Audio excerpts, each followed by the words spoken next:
안녕하세요. 오늘 하루도 하나님께서 주시는 복되고 귀하신 은혜 가운데 항상 건강하시고 또 행복하시기를 간절히 기도하고 바랍니다. 우리 찬양 드리면서요, 함께 매일 예배를 드리도록 하겠습니다. 찬양하겠습니다.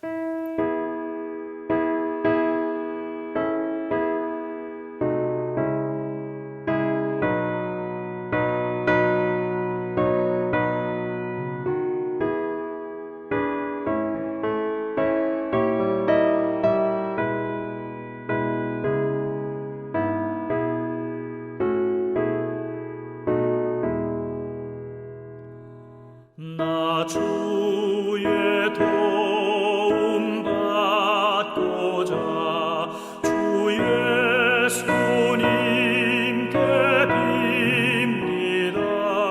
그 구원하라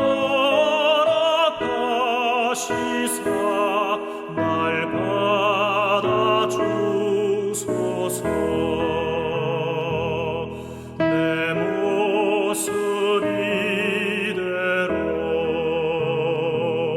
주 받아 주소서. 날 위해 돌아가신 주 날 받아 주소서. 큰 죄에 빠져 영죽을 날 위해 피 흘렸으니 주 형상대로 빚으사 날 받아 주소서. 내 모습 이대로 주 받아 주소서. 날 위해 돌아가신 주 날 받아 주소서.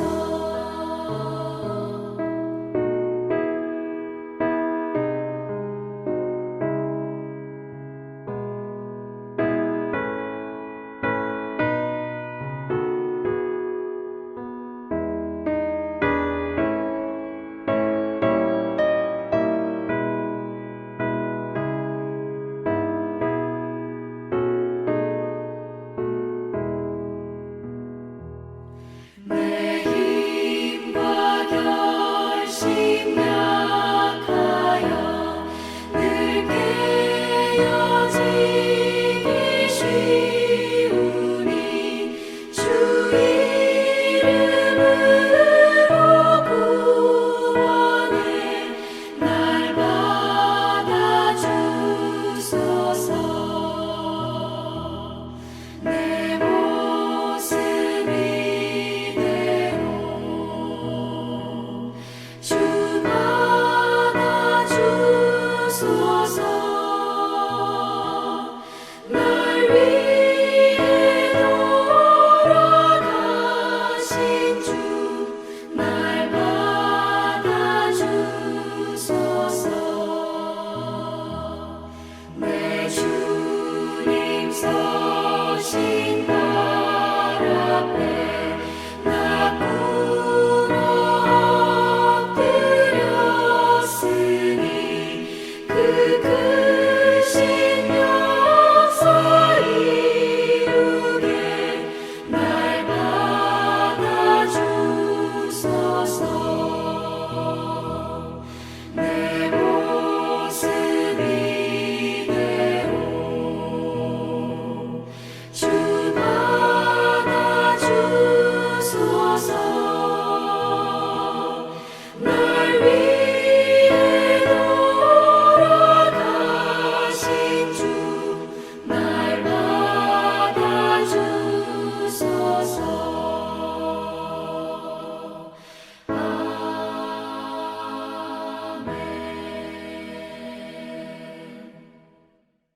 자, 이제 오늘 우리에게 주시는 하나님의 말씀을 함께 나누는 시간입니다.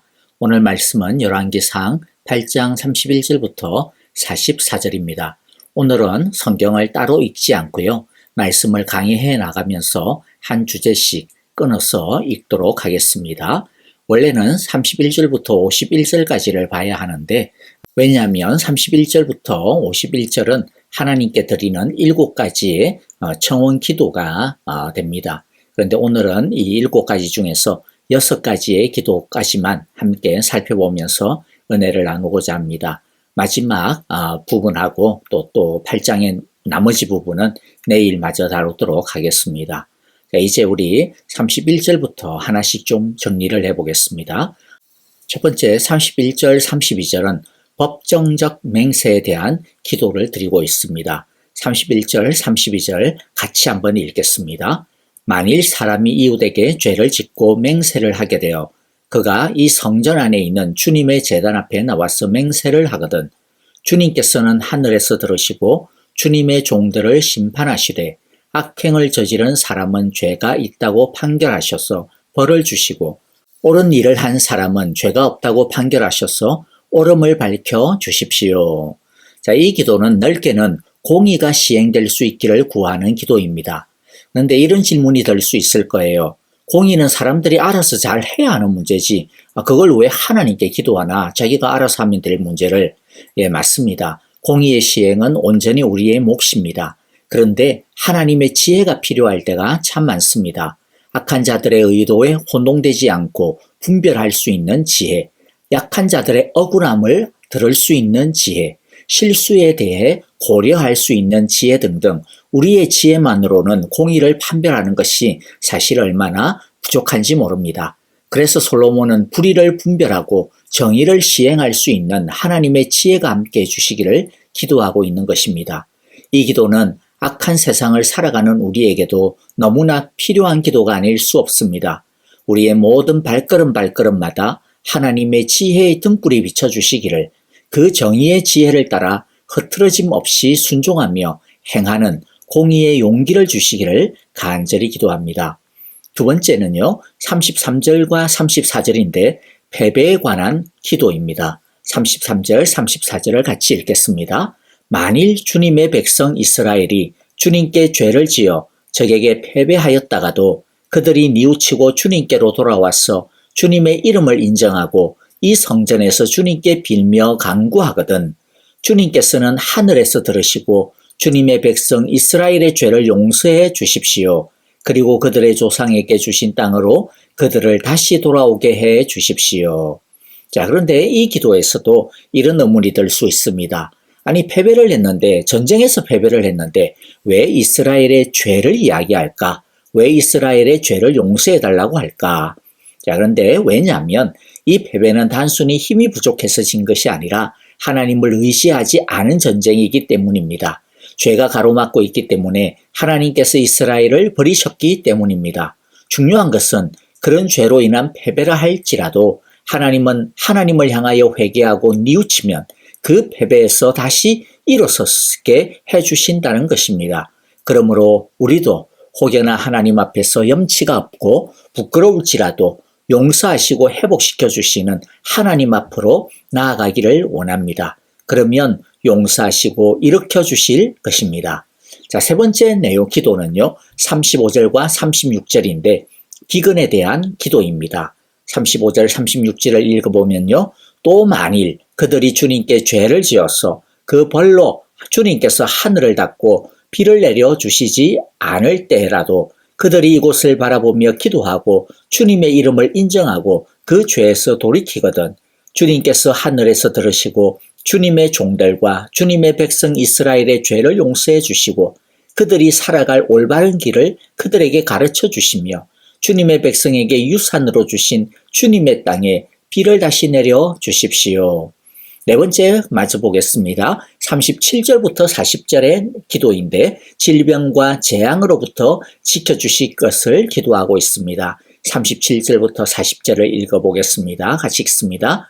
이 땅에서 기근이 들거나 역병이 돌거나 곡식이 시들거나 깐부기가 나거나 메뚜기 떼나 누리 떼가 곡식을 갉아먹거나 적들이 이 땅으로 쳐들어와서 성읍들 가운데 어느 하나를 에워싸거나 온갖 재앙이 내리거나 온갖 전염병이 번질 때에 주님의 백성 이스라엘 가운데 어느 한 사람이나 혹은 주님의 백성 전체가 재앙이 닥쳤다는 것을 마음에 깨닫고 이 성전을 바라보며 두 팔을 펴고 간절히 기도하거든 주님께서는 주님께서 계시는 곳 하늘에서 들으시고 판단하셔서 그들을 용서해 주십시오.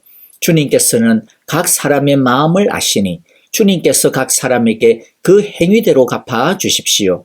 주님만이 모든 사람의 마음을 아십니다. 그렇게 하시면 그들은 주님께서 주님의 조상에게 주신 이 땅에서 사는 동안 주님을 경외할 것입니다.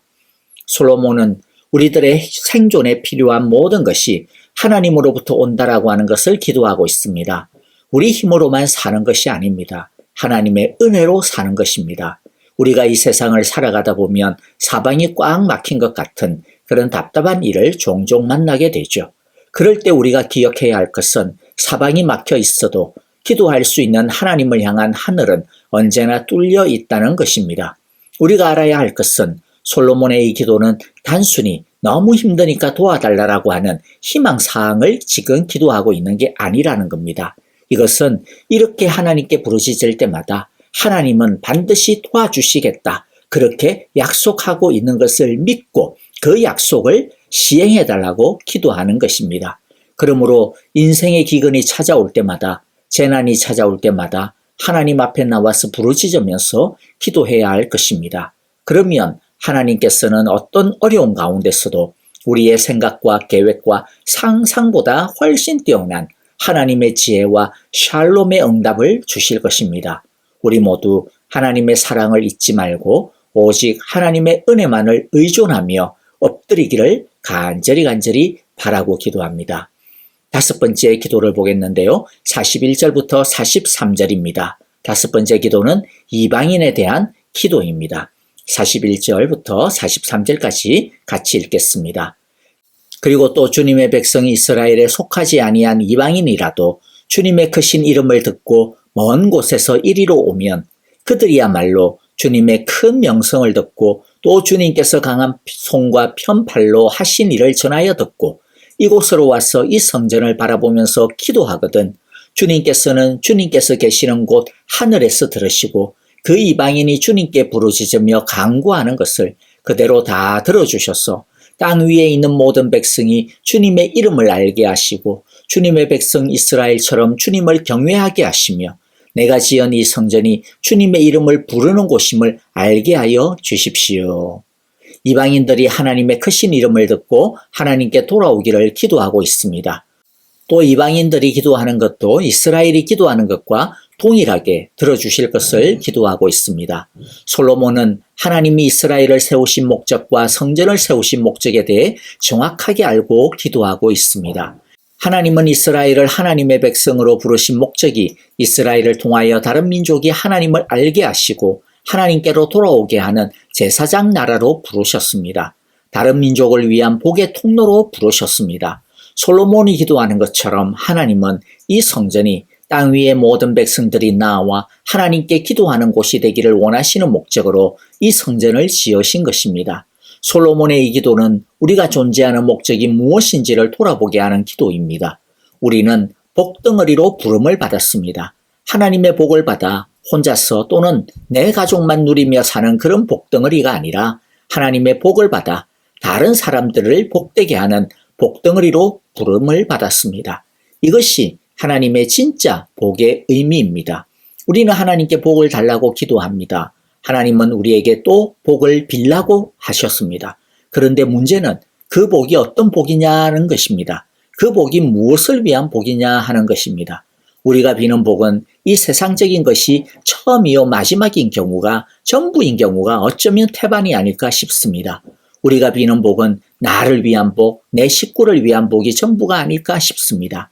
그러나 하나님이 빌라고 한 복은 하나님을 아는 것입니다. 하나님 자신입니다. 하나님이 빌라고 한 복은 우리를 통해 복이 흘러나가는 것입니다.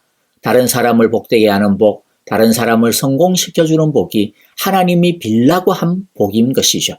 이제 우리는 그러므로 제대로 복을 비는 기도를 해야 할 것입니다.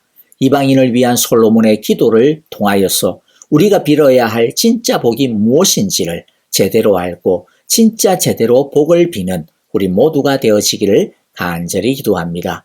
마지막으로 6번째 보겠는데요. 44절과 45절입니다. 6번째 기도는 거룩한 전쟁을 위한 기도입니다.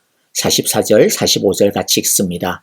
주님의 백성이 적과 싸우려고 전선에 나갈 때에 주님께서 그들을 어느 곳으로 보내시든지 그곳에서 주님께서 선택하신 이 도성과 내가 주님의 이름을 기리려고 지은 성전을 바라보며 그들이 여호와께 기도하거든 주님께서는 하늘에서 그들의 기도와 간구를 들으시고 그들의 사정을 살펴보아 주십시오.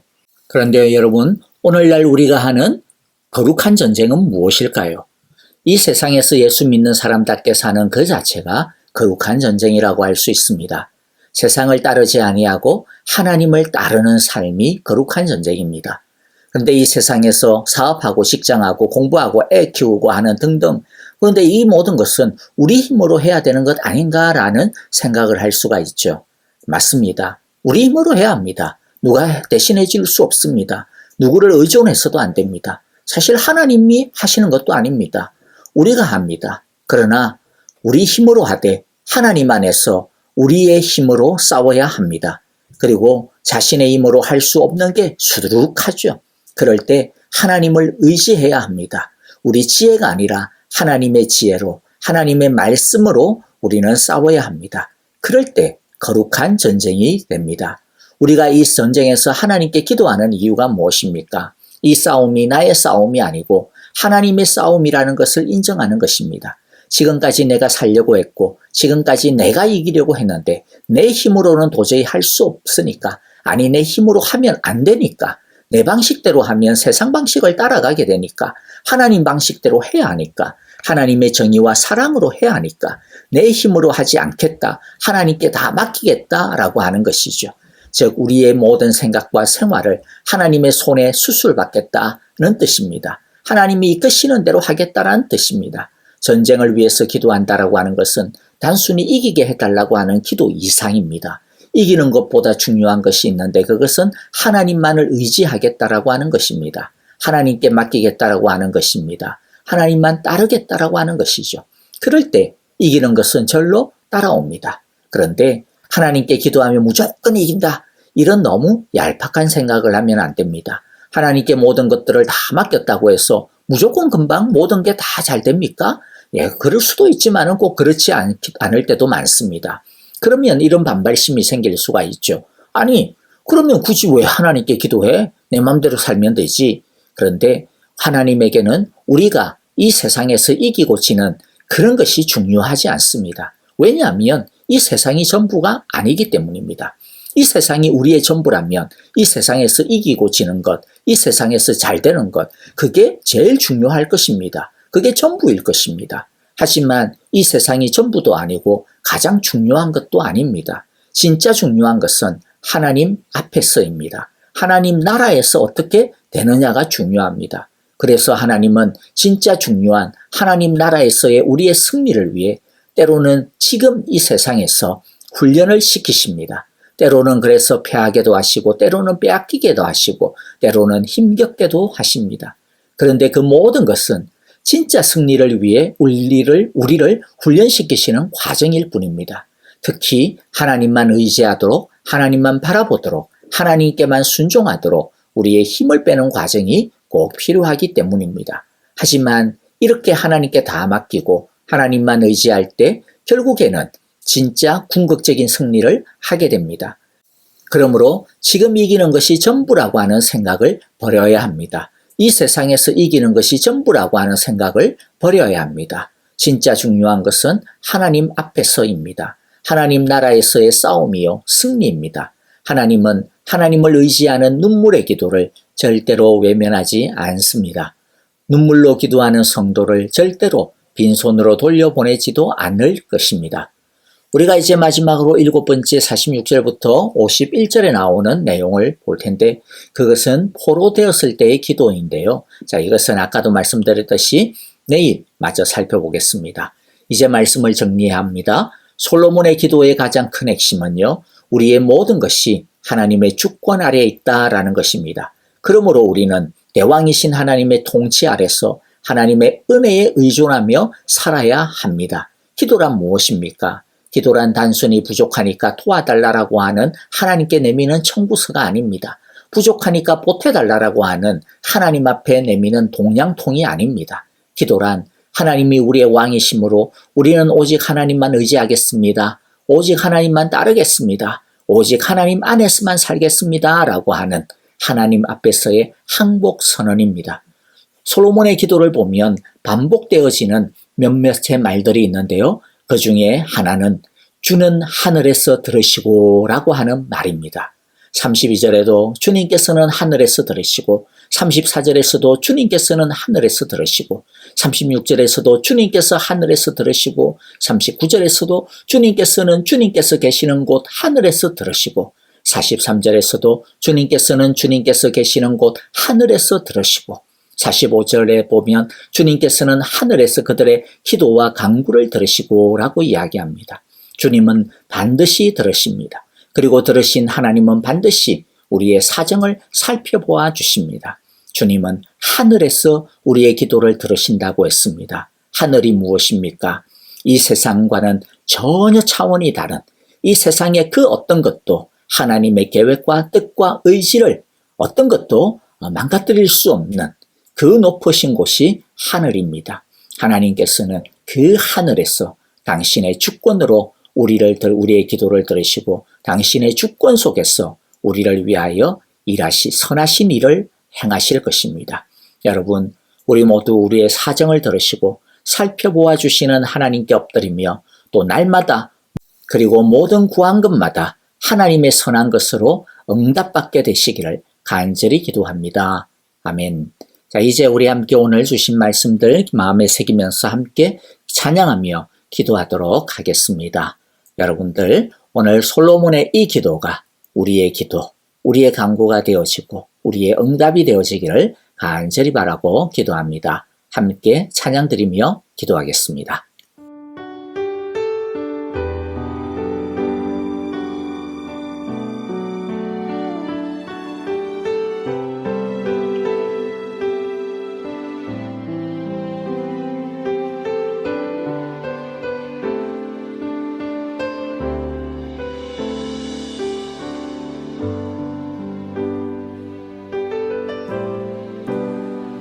나의 주님께 찬양 드리며